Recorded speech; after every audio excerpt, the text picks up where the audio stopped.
Imagine a world teetering on the edge of the familiar, a place where the fabric of the everyday begins to unravel, revealing glimpses of the extraordinary lurking beneath. You're about to embark on a journey into the enigmatic, where the peculiar and the perplexing intertwine, where every tale twists the mind and tugs at the spirit. It's a descent into the strange, the mysterious, and the unexplained. This is When Reality Frays.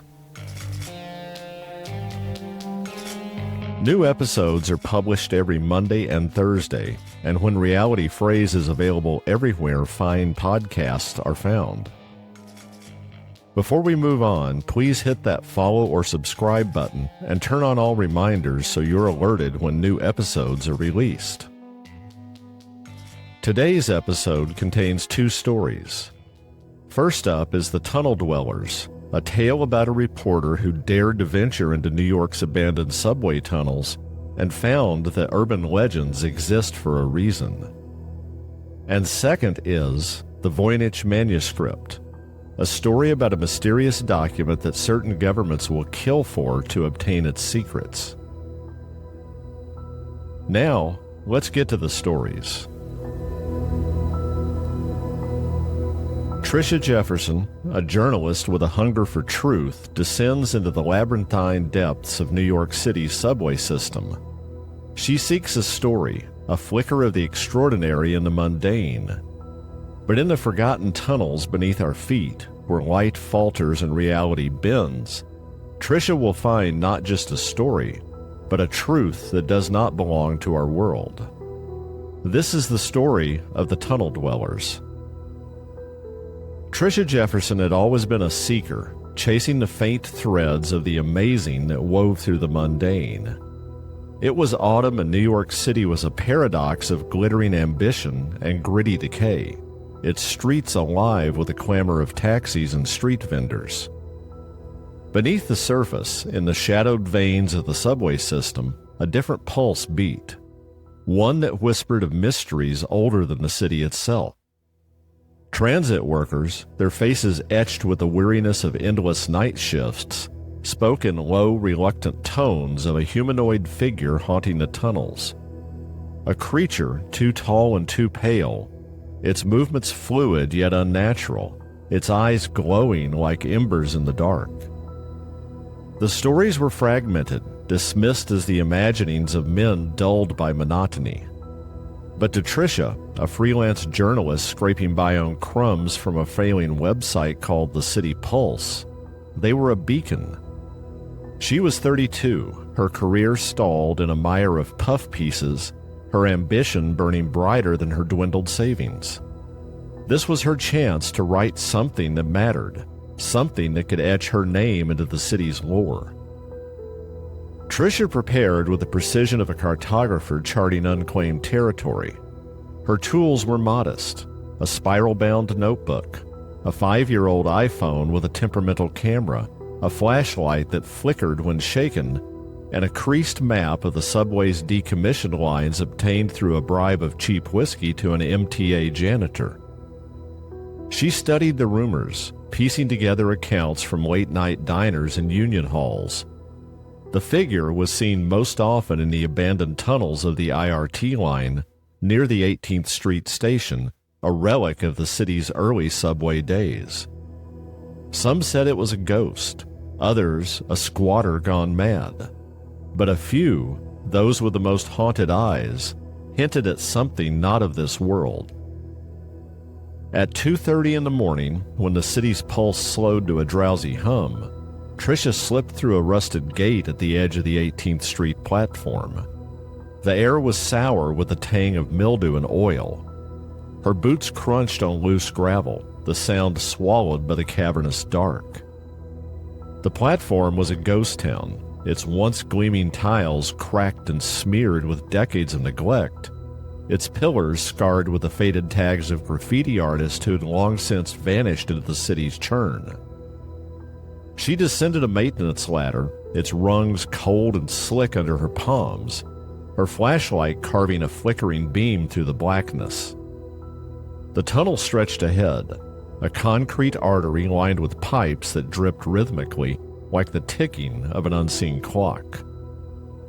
The distant rumble of active subway lines faded as she ventured deeper, replaced by a silence so absolute it pressed against her eardrums, alive with its own weight. The air grew colder, clinging to her skin like damp silk. Her flashlight caught something, a smear of luminescent residue on the tunnel wall. Not the dull sheen of spray paint or the organic fuzz of mold, but a shimmering pearlescent glow, like moonlight trapped in oil. She paused, her breath shallow, and reached out to touch it. The substance was warm, leaving a tingling sensation that lingered like static.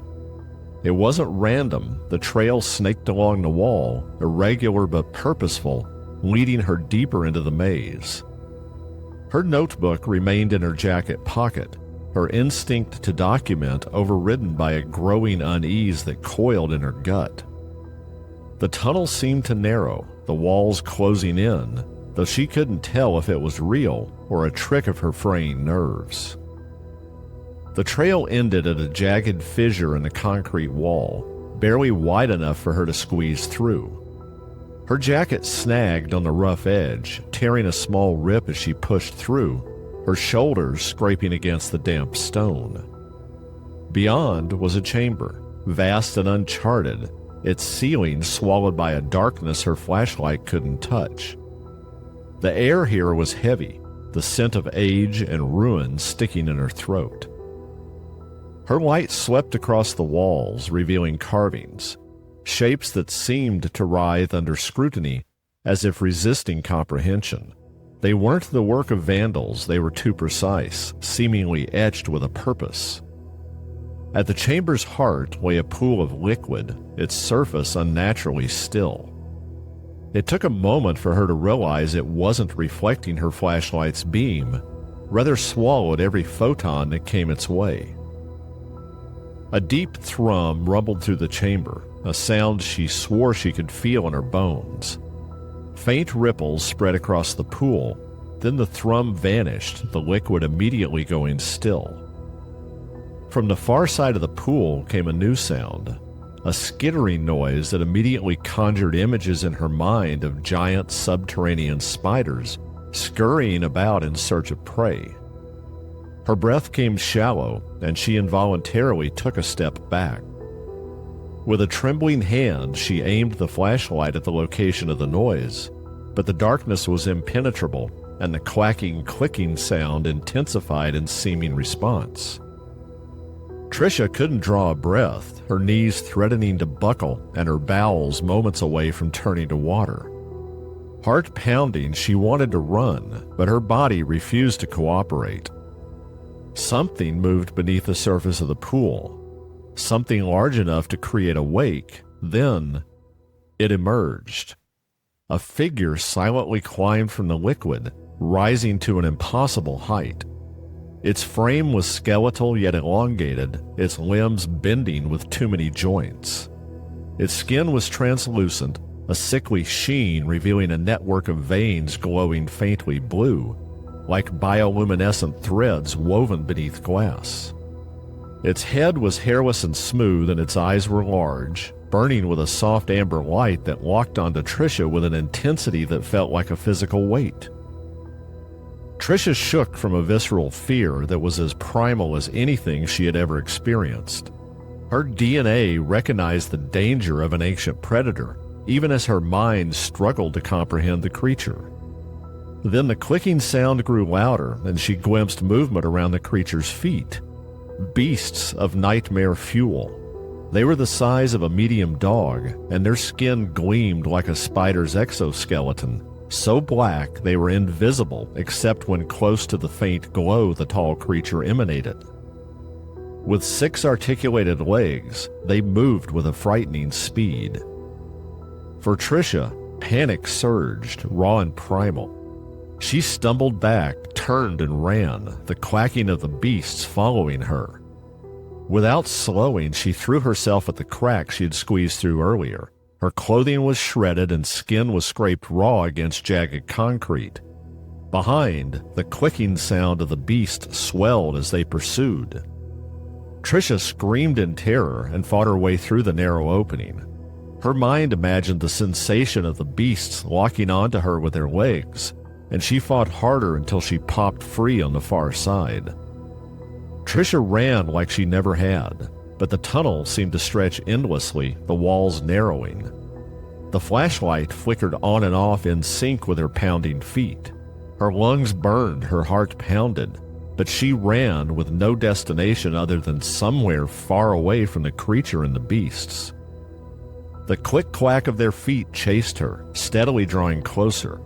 Though she couldn't see them, she imagined they weren't just running on the floor of the tunnel, but also the walls and even the ceiling. She expected them to drop on top of her at any moment, knocking her to the ground before swarming her. The sound was there. They were only a few feet behind her, racing along the abandoned tunnel to drag her back to the creature's lair.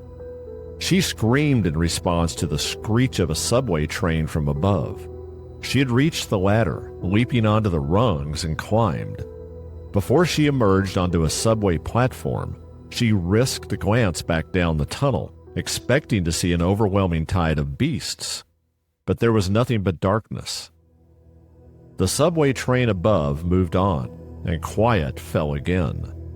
In that moment of silence, she heard the clacking of hundreds of hard, sharp spider feet on the concrete. Quaking, Tricia scampered the rest of the way up the ladder and emerged onto a brightly lit platform. But she didn't pause to catch her breath. Distance and speed were safety, and she sprinted for the stairs that led to the open air of the sidewalk above. Tricia didn't slow as she climbed into the open air. Reaching the sidewalk, she dashed across the street, nearly being crushed by a delivery truck, but she made it to the opposite side unscathed. Whirling to watch the subway exit, fully expecting the beast to come boiling out any second, she gulped air in deep, ragged breaths and dialed 911.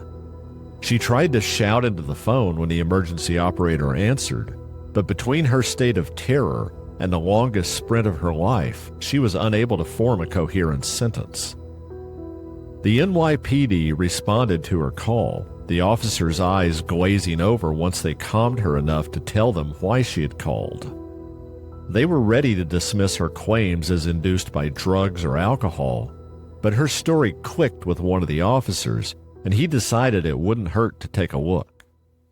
Tricia refused to accompany him, so with a shrug, he went below ground by himself. When the officer didn't return, the NYPD turned out in force. A search was made, and the officer's body was found near the fissure Tricia had squeezed through, horribly ravaged. 2 more officers were killed in the chamber where the creature and its beast seemed to live. New York City quietly shut down the 18th Street subway station, blaming a leaking gas main for the disruption. The abandoned tunnels of the IRT line were flooded with rapid expansion foam that permanently filled and sealed them. Within hours, the foam had cured harder than concrete. Tricia wrote the story, but the City Pulse website folded before she could publish. She shopped it around to various outlets, but the city had done a good job of smearing her, and no outlet would touch the article. Reputation in ruins, she took a desk job in a quiet town in Connecticut, editing technical manuals for a faceless corporation. She told herself she was safer this way, far from the city. But the encounter clung to her an unshakable weight. At night, when the world grew still, she'd hear the click-clack of thousands of feet chasing her. In her dreams, they caught her and dragged her back to be lost in the black pool. Tricia Jefferson, a journalist who sought the astonishing in the shadowed veins of the city that never sleeps. She ventured into a place where the rules of our world don't apply. The creatures she found, or that found her, exist not in the pages of her story, but in the liminal spaces where curiosity meets dread.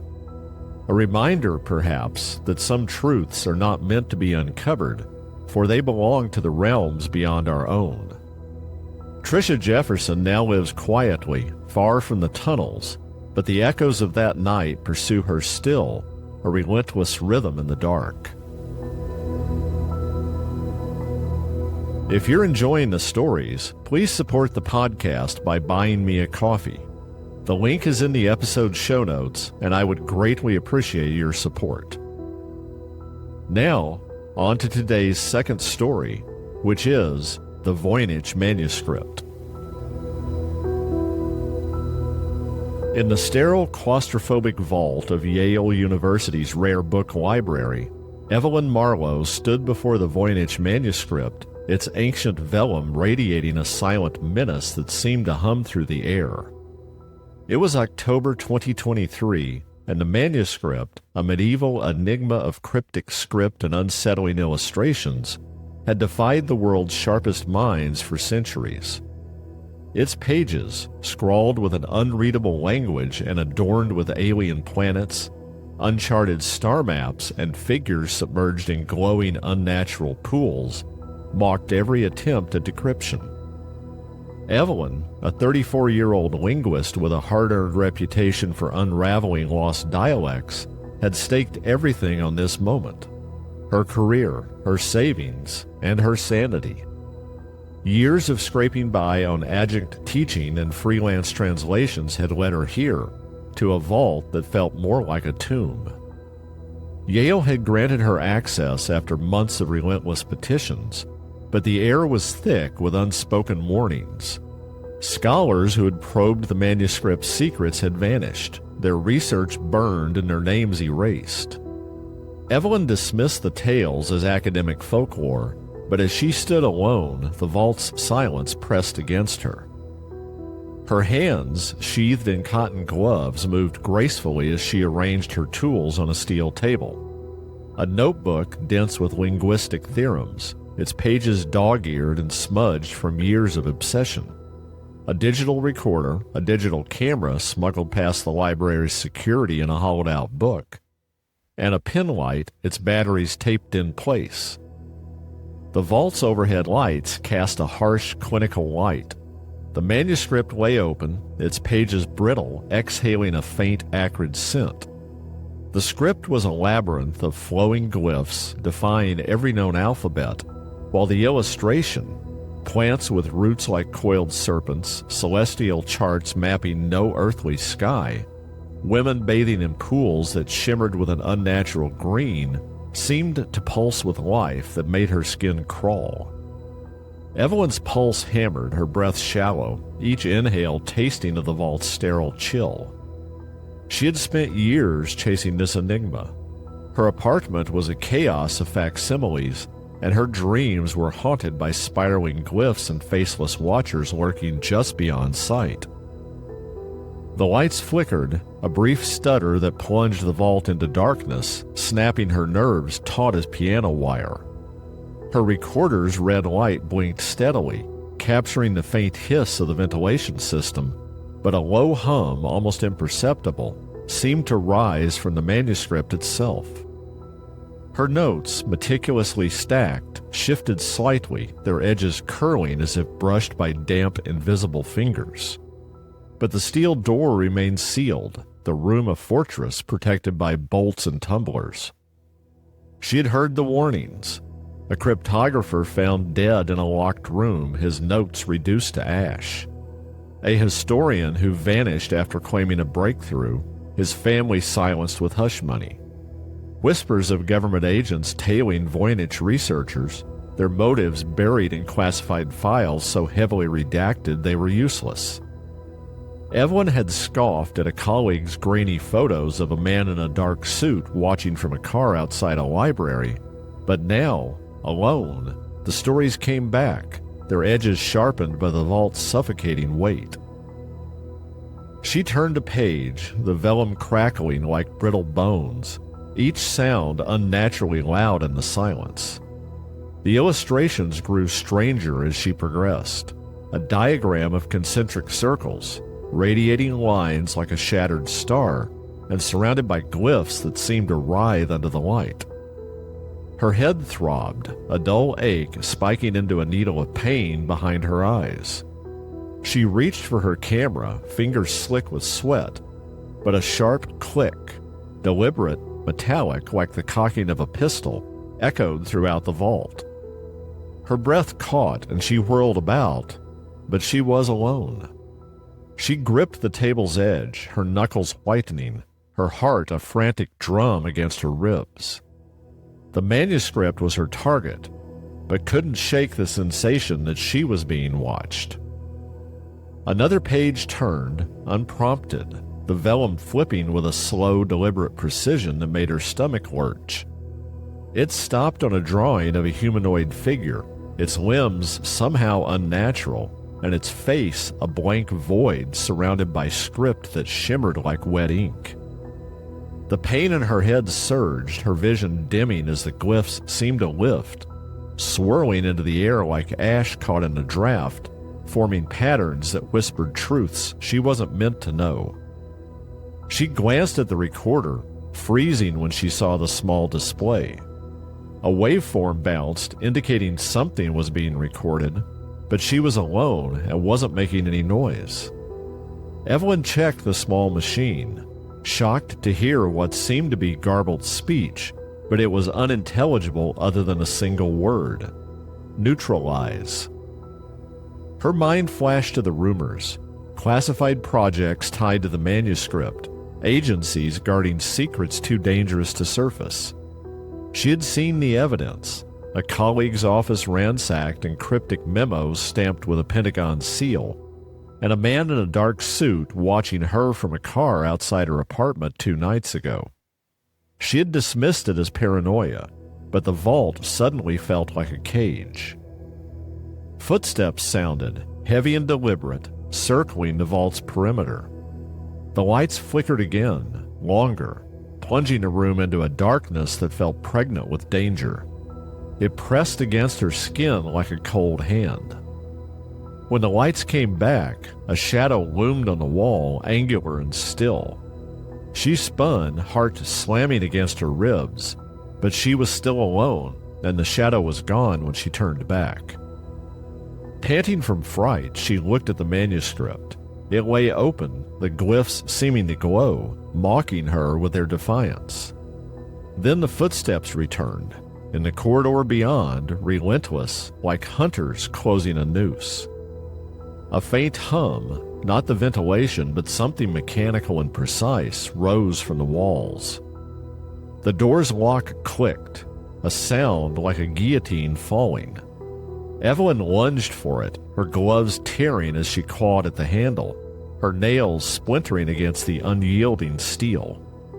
Her notes scattered, pages catching on the table's edge, some drifting to the floor smudged with faint, oily fingerprints that weren't hers. The lights died again, and the manuscript's glow intensified, illuminating the blank-faced figure, its void staring back in a silent accusation. The footsteps stopped, replaced by a low electronic buzz, and a faint red light blinked in the vault's corner. A camera, or something worse, watching her every move. Her pen light fell, its beam spinning wildly, catching flashes of the walls where shadows seemed to pulse. When the lights snapped back on, the door was ajar, the corridor beyond a black maw. Evelyn stumbled out, her legs unsteady, her torn hands leaving faint blood smears on the frame. The library's halls were a maze of silence, the air thick with the scent of old paper. She ran, her footsteps echoing, her lungs screaming until she burst into the New Haven night. The quad was deserted, and she turned back to look at the library as she caught her breath. Her pulse skyrocketed when one of the library doors opened, and a tall man in all black stepped out. Something wasn't right about him, and her blood froze when she realized there was only a black void where his face should be. The figure's head swiveled to lock onto her, and she turned to run but found herself in the strong grip of a large man wearing a dark suit. He lifted her feet off the ground and spun away from the library as if shielding her body with his.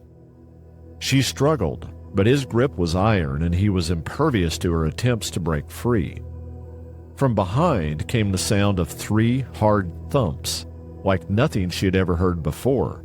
Then, the unmistakable sound of a human body falling to the ground.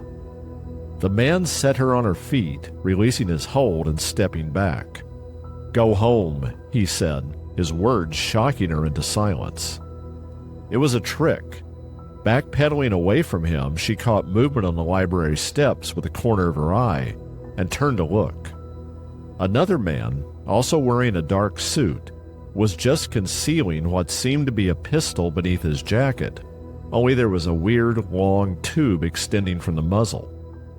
As she watched, he bent and ripped a black fabric mask off the faceless man, revealing perfectly normal human features.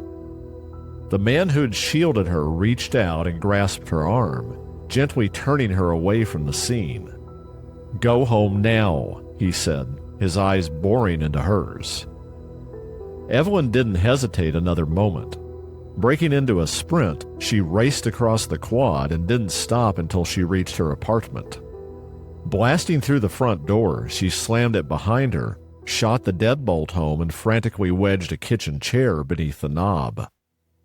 Shaking from fear and adrenaline, Evelyn hugged herself tightly, then realized her apartment had been ransacked.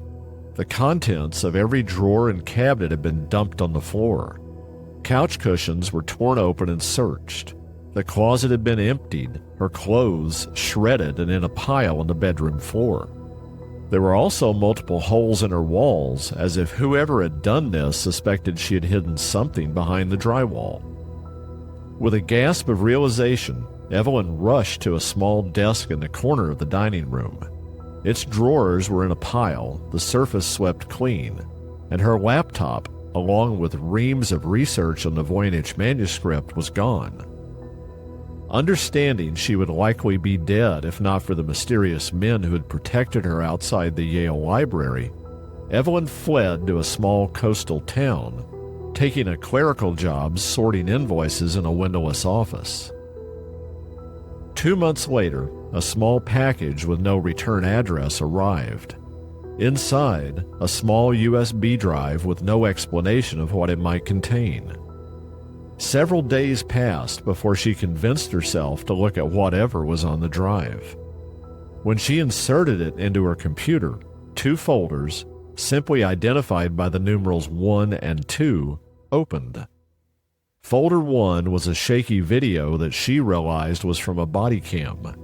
It was the faceless figure on the library steps being unmasked, only there were details she hadn't seen that night.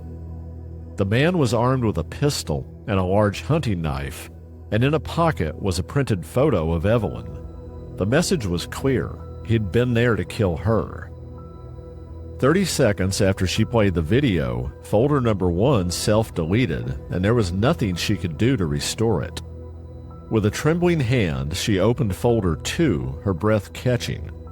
The folder contained every single document about the manuscript that had been stolen from her apartment, and many more that she had never seen before. It also held a complete scan of the manuscript, something Yale would have never allowed her to do. Scrolling through the thousands of files in the folder, Evelyn's eyes settled on a simple text document that was simply labeled, "Read Me." She opened it, her breath catching when she read the simple message, "We'll be in touch."